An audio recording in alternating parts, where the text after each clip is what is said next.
Halo, salam dan bahagia. Hari ini kita akan observasi salah satu UMKM yang ada di Jogja untuk memenuhi ujian tengah semester kita. Dan untuk UMKM-nya seperti apa, kita masuk ke dalam. Come on.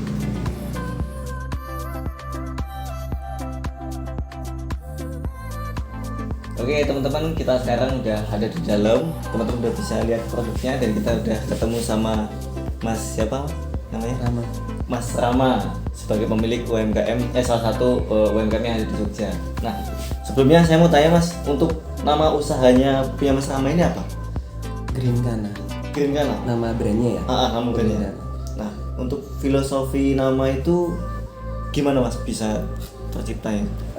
Jadi Green Kana itu sebenarnya dari dua kata, yaitu green bahasa Inggris artinya hijau. Iya. Kayak gitu, cuman kita sesuaikan bunyi pengucapan dengan hurufnya yang double E-nya diganti huruf I. Oh. Jadi GRIN bukan GREN. Itu untuk green-nya, dan Kana itu diambil dari bahasa Sanskerta. Itu Kanana artinya hutan. Kanana artinya hutan. Ya, jadi Green Kana itu hutan hijau. Hutan hijau. Kenapa akhirnya terpikirkan memberi nama Green Kana yang artinya hutan hijau? Karena Jogja dulu kan awalnya ini hutan juga nih. Kayak gitu. Jadi misalnya kita mengkoneksikan dengan unsur budayanya juga, sejarahnya, histori, bahwa Jogja dulu itu berawal dari hutan, akhirnya dibuatlah satu kerajaan jadi peradaban. Dan sekarang ini kan karena mulai makin banyak gedung, apartemen, hotel, rumah, mall dan lain-lain, dari Green Kana sendiri pengen kayak biarpun sekarang udah jadi tembok semua, tidak menghilangkan unsur hutan atau tanamannya itu. Makanya kita juga fokusnya kan tanaman indoor. Jadi ketika ada yang bangun gedung, bisa dikasih tanaman juga di dalamnya gitu, tanpa harus potong habis terus beneran nggak ada tanaman kayak gitu. Jadi lebih ke dekor interior tanaman indoor. Tanaman indoor. Berarti bidangnya di tanaman ya Mas? Tanaman indoor. Nah, untuk usaha ini berdirinya dari kapan Mas? Betul, kalau boleh cerita singkatnya. Awal pertama kalinya itu dari tahun 2018, 27 Agustus. 27 Agustus 2018. Cuman di 2019 bulan Juni itu kita sempat rebranding, ganti nama. Oh, berarti dulu belum Green ini Kana ya. Belum Green Kana. Dan karena nama brand dulu tuh kayak ribet banget, susah, kadang banyak yang salah ngucap, banyak yang salah nulis kan. Sedangkan brand itu kan harus yang mudah diingat, simple, singkat, padat, jelas gitu kan. Akhirnya bulan Juni ke Juli lah ya, antara bulan itu kita rebranding, ganti nama Green Kana. Mendirikan usaha ini jenengan sendiri apa ada partnernya Mas? Kalau mendirikan sih sendiri ya. Pertama kali bikin itu sendiri. Nah, sampean kenapa kok bisa kepikiran membangun usaha seperti ini? Maksudnya apakah ada peluang menurut Mas Rama? Oh, ini ada peluang di bagian tanaman hias, jadi mungkin aku terjun ke usaha itu, atau seperti apa? Sebenarnya aku pertama Green Kana ini nggak dari peluang ya, tapi dari hobi. Oh, hobi. Dari hobi, akhirnya kan kadang banyak tetangga minta apa segala macam gitu, dan juga orang tua nih mulai bawel nih, kayak gitu kan, ini tanamanmu berantakan, bla bla bla, nggak dirapiin, kayak gitu. Nah kadang juga aku rapiin tuh awalnya cuma dipotong buang sampai kan di komplek tuh ada tempat sampah gede gitu kan. Buang situ, kadang kalau itu sampai seminggu belum diambil, mereka tumbuh di situ. Tumbuh banyak. Kayak gitu. Nah dari situ akhirnya kayak kenapa sih nggak coba? Aku ini dulu tanaman beli gitu kan. Kenapa nggak sekarang nyoba jual gitu kan? Cuman di situ pun masih sempat ada yang namanya minder. Terus kayak gengsi lah, katakanlah cowok nih gondrong apalagi ya kan. Dulu masih semiran, main musik juga, main tanaman kan itu agak gimana gitu kan. Makanya sempet kayak yang malu-malu, masih yang ntar deh sampai akhirnya ada satu buah brand nih, dia yang punya cowok gondrong semiran juga kayak gitu, dari salah satu kampus seni di Jogja. Dia mengkolaborasikan tanaman dengan desain interior. Nah dari situ mulai wah keren nih kayak gitu. Maksudnya dari yang itu tadi apa ya istilahnya kayak lebih ke cewek ya tanaman, tapi ternyata bisa jadi keren gitu loh. Dengan adanya estetika seni, pakai rak, pot dan lain sebagainya, ternyata bisa keren juga, nggak yang melulu jadi kayak wah tanaman cewek banget nih, enggak. Apalagi kan dulu aku awalnya juga kaktus ya, bukan yang daun gitu. Tapi karena permintaan, akhirnya mau nggak mau harus belajar yang daun-daunan juga. Yang tadinya cuman jualan retail juga banyak yang minta dekor, akhirnya ke dekor juga kayak gitu. Jadi untuk awalnya sih berawal dari hobi, bukan marah melihat potensi. Cuman setelah jadi brand, baru aku mulai belajar melihat potensi ini. Potensi peluang untuk peluang untuk kayak kemarin apa kayak janda bolong sempat naik. Itu kan sebelumnya kita harus baca potensi dulu, kira-kira orang-orang mulai ke tanaman apa nih. Kayak gitu. Terus untuk apa ide apa ya, misalnya ide produk, kayak orang-orang mulai senang tanaman yang gede, yang kecil, terus tanaman apa, kalau kaktus yang apa. Nah malah mulai ngelihat potensinya itu setelah ini jadi brand. Tapi sebelumnya malah nggak kepikiran karena yang jual tanaman banyak gitu. Banyak ya? Oh kayak berarti, gitu. Kalau berarti di sini pesaing untuk usaha ini banyak ya mas? Kalau kompetitor pasti ada, entah itu banyak entah itu dikit, tergantung ya kan. Kalau di Jogja sih bisa dibilang banyak banget. Kayak gitu. Cuman di sini aku coba merubah mindset bagaimana caranya kompetitor itu bisa jadi partner. Oh gitu. Contoh kayak penjual tanaman banyak, kayak gitu. Mungkin untuk karena aku fokusnya indoor, jelas lebih lengkap mereka ya untuk tanaman outdoornya. Iya benar-benar. Tapi ketika aku ada project dekor, aku bisa kontak mereka. Oh oke. Kayak gitu. Jadi ibaratkan aku kontak mereka bahwa ini aku punya customer, dia mau dekor, aku butuh tanaman. Kayak gitu kan. Jadi kalau aku hanya mikir kompetitor, aku pasti bingung nih, wah cari tanaman di mana nih? Tanaman yang gede buat outdoor ini itu segala macem. Karena apa ya? Karena di mindset, wah itu kompetitor, nggak mau deh kontak-kontakan sama mereka gitu. Malah harusnya kerja sama bisa, jadi nggak bisa kan. Makanya kalau kompetitor itu pasti banyak, bahkan beda brand, beda produk yang dijual pun bisa jadi kompetitor. Katakanlah aku buka acara nih, bazar, produknya macem-macem, aku dapat but paling ujung, kan aku pasti mikir ini dari ujung sana duitnya udah habis duluan nih. Iya benar. Gitu. Padahal beda produk, mungkin mereka tas, kaos, apa. Tapi kan kompetitor sama-sama jualan, maksudnya kayak gimana caranya orang bisa tertarik dengan produk kita gitu. Jadi biarpun ada banyak brand dengan berbagai macam produk, kalau tempat kita menarik pasti antar aja deh beli tasnya gitu, aku mau beli ini dulu, antar aja deh beli tanamannya, aku mau beli kaos dulu. Seperti itu. Berarti cara menanggulanginya itu diajak kerjasama salah satunya itu mas? Iya, kerjasama atau partner lah ya, kayak gitu. Kalau butuh apa-apa nanti kontak mas kayak gitu. Atau itu tadi untuk referensi juga gitu kan, karena kayak dari penjual-penjual tanaman itu biasanya kita tahu mas ini loh mulai naik kayak gitu, pasarnya ini mulai turun kayak gitu. Nah untuk jualannya medianya apa mas? Online atau offline kayak gitu? Online, offline. Online offline. Dan tempatnya di sini? Di sini iya. Oh, di store ini store. Kalau yang online ya dari IG, dari marketplace. Nah menurut Mas Rama tempatnya udah strategis belum untuk selain menjual brand sama produk ini? Kalau tempat aku bilang apa ya, nggak cukup strategis tapi di atas cukup strategis. Jadi strategis banget juga belum, kurang strategis juga enggak. Karena pertama targetku kan anak muda, pelajar, mahasiswa. Di sini banyak kampus, banyak kos-kosan. Yang kedua, kadang aku butuh untuk produksi media tanam, apa segala macam. Di sini banyak juga toko tanaman, tapi mereka untuk yang spesialis outdoor. Cuman kan media yang aku pakai untuk bikin mix media sendiri kan sama. kayak gitu. Jadi saya untuk nyari bahan produksi juga gampang, paling pot yang agak jauh ya, selatan kayak gitu. Terus untuk pasar marketnya itu juga cukup masuk target gitu, karena target mahasiswa kan. Kalau pelajar aku rasa di sini ya paling komplek ya, ada anak SMA gitu. Saya biasanya yang beli kan mahasiswa. Bapak-bapak, ibu-ibu itu malah kayak gitu. Nek, untuk hambatannya ada nggak Mas Nek untuk menjalankan usaha ini?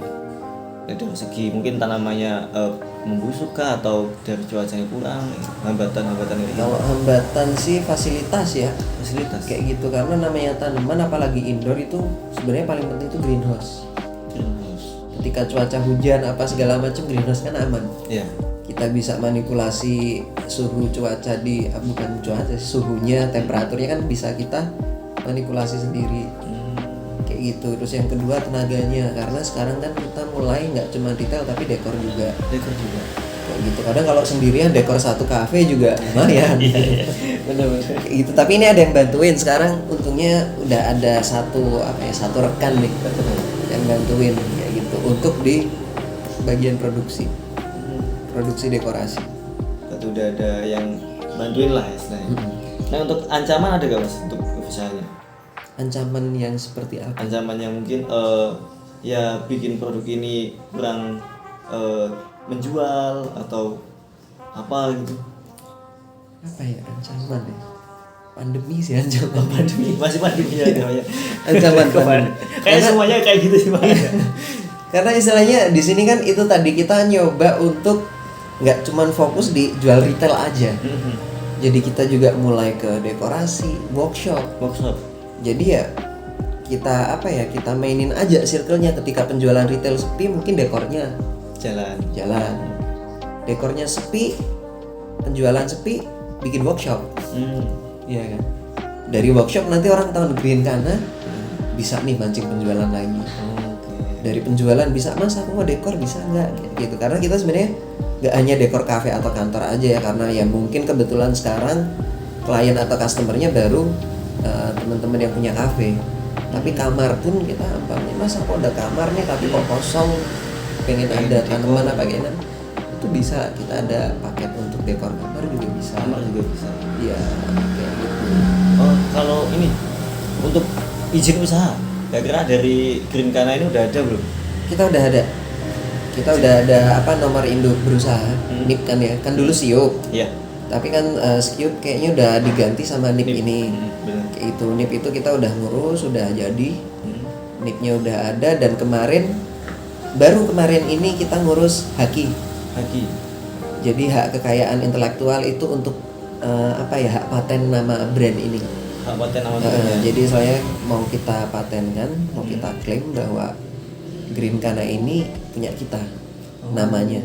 Karena kan itu harus didaftarkan dan prosesnya cukup lama. Kemarin di dinas industri itu hak kekayaan dan intelektual itu mereka bilang prosesnya memakan kurang lebih 1 sampai 1,5 tahun. 1 sampai 1,5 tahun. Ya karena itu di cross check ulang apakah logonya ada yang sama, apakah namanya ada yang sama. Karena nggak sama tapi hampir mirip pun itu nggak bisa. Nah, untuk sekarang udah ada cabang belum Mas? Atau masih di sini? Untuk Sekarang belum ada cabang, tapi kita baru mau nyoba kerjasama dengan kafe. Oh, kerjasama. Jadi kayak model konsinyasi gitu, titip jual seperti itu. Terus untuk usaha ini kalau sekali produksi berapa produk sehari Mas? Nggak tentu sih ya. Nggak tentu. Kadang kita ngelihat stok juga, ngelihat stok, terus kita ngelihat karena kan based on referensi juga. Jadi kita pasti update kayak sekarang nih desain interior apa yang lagi rame. Oh ternyata saya kayak pot-potnya putih minimalis kayak gitu, baru kita produksi potnya. Kayak Nek, gitu. rata-rata berapa Mas paling banyak sehari? Kalau sehari ya, soalnya produksi ini produksi yang siap jual atau produksi yang memperbanyak bahan. Memperbanyak sih sebenarnya. Wah, Lebih ke kalau memperbanyak sehari bisa banyak di atas 10. Oh, di atas 10. kayak kita kan nyacah lagi ya kan, udah bercabang dipisah lagi diperbanyak gitu. Cuman kalau untuk ready stock kayak gini kadang seminggu sekali kita baru nyetok gitu. Baru nyetok, dan itu biasanya kita modelnya tuh bikin kayak sampel dulu nih, apalagi kalau untuk jual online ya. Kita bikin satu sampel, nah nanti kan ada yang order kayak gitu, biasanya kita pengerjaan 1 hari. 1 hari kalau ada yang order gitu. Iya, jadi kalau bikin sampel tergantung referensi, tergantung istilahnya dapat idenya banyak apa enggak nih. Katakanlah dapat ide 3, ya udah kita bikin sampel 3 pot itu, kita modifikasi dari referensi tadi, terus kita kontenkan, kita upload ya, kita promote di IG, nanti ada yang order kayak gitu ya baru kita bikin lagi. Nah untuk omsetnya berapa Mas? Kira-kira 1 bulan lah untuk omset dari usaha kayak gitu. 1 bulan. Kotornya ya? Iya. Bersihnya aku belum hitung. Itu soalnya kan naik turun nih, kadang naik kadang turun. Cuman biasanya kalau kotornya tuh kisaran bisa sampai 5 ke 6 sampai 6 ribu kan. Oh ya. Gitu rata-ratanya gitu. Itu belum kepotong nanti produksi, operasional dan lain-lain, marketing apalagi. Paling boros tuh marketing. Nah untuk menentukan harganya sih Mas, itu seperti apa? Harga produk? Untuk harga produk ya kita hitung HPP, harga pokok penjualannya. Dari istilahnya bahan baku pot nih berapa, terus tanaman, dari tanaman itu kayak media tanamnya berapa, pupuk sama tanaman itu sendiri, terus nanti juga tenaga yang budidaya itu kan juga biasanya ada sekitar 5-7% kan. Kayak gitu, nanti dapat dari harga pokok penjualan ya, itu nanti patokan untuk harga jual dari kita. Berapa persen untuk apa yang diambil untuk keuntungan Mas dari penjualan? 5-10 sih ya, tergantung produknya ini kerumitannya seperti apa. Karena by request juga nanti ada beda. Oh ada beda kalau beda sendiri. Umpamanya kayak yang ini kan udah ready nih, tapi ada yang biasanya Mas buat kado nih, pengen warnanya ini, pengen ada tulisan happy birthday siapa, kayak gitu nanti ada sendiri. Nah, tadi kan udah ada yang bantu, istilahnya itu part time atau emang kerja di perniagaan Mas? Masih untuk saat ini masih freelance. Freelance. Jadi kerja lepas. Jadi aku panggil ketika memang ada project yang aku butuh butuh bantuan. Panggil kayak gitu. Berarti belum ada karyawan tetap belum. Nah untuk berarti gaji karyawan sesuai project tadi. Iya sesuai project per project. Nah untuk biaya yang dikeluarkan untuk tempat usaha, sewa tempat atau kontrak tempat itu ada nggak Mas? Paling apa ya? Nggak ada ya? Nggak, karena tempat sendiri kan. Tempat sendiri. Iya tempat sendiri. Paling kalau listrik masuk nggak, soalnya jadi satu sama rumah kan kalau listrik. Oh kayak gitu. Jadi istilahnya untuk bayar listrik ini udah bukan ambil dari kekayaan perusahaan ini, nggak. Belum. Kayak gitu. Mungkin kalau kita punya store sendiri ya kan, sewa tempat terus bayar listriknya kan untuk listrik usaha. Tapi ini kan masih jadi satu sama rumah kayak gitu. Jadi untuk operasional ya paling kalau ini bensin ya. Bensin ya. Iya bensin kalau ngambil pot gitu pulang balik 20.000 kayak gitu kan. Itu udah sama beli es teh itu biasanya. Nah, untuk proses produksinya boleh diceritain ringkas nggak Mas? Gimana caranya? Proses produksi kita ada 2, pot sama tanaman.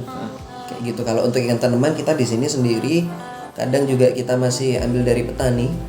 Itu tanaman. Iya, karena kalau kan kadang tanaman ada yang tumbuhnya lama banget tuh kan.